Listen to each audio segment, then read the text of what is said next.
Welcome to Penrose Learning, where we make understanding easy. You begin inside the Zoom app. Open Chat so you can change visual settings immediately. Once chat is visible, click the arrow or the three dots to reveal chat options because that menu holds the font controls. Make sure you are on the desktop client for the easiest access. Web options may differ slightly. You'll see a font size selector or accessibility option. Select it now to view increments. This step primes the interface, so the next actions actually apply to your active chat window. Once done, change the font size using the selector. Choose small, medium, large, or drag a percentage slider if available, because that controls chat text density immediately. After selecting, type a short message to preview the change, and make sure the chat scroll stays locked if you want to observe older messages.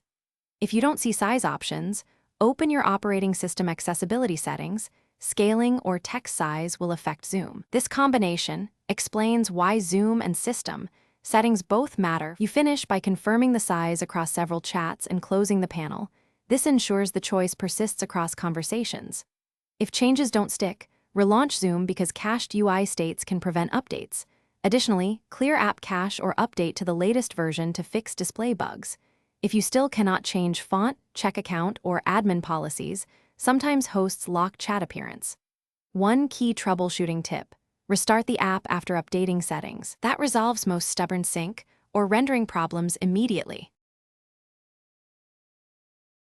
Thanks for watching. If this was helpful, leave a like and consider subscribing. See you next time.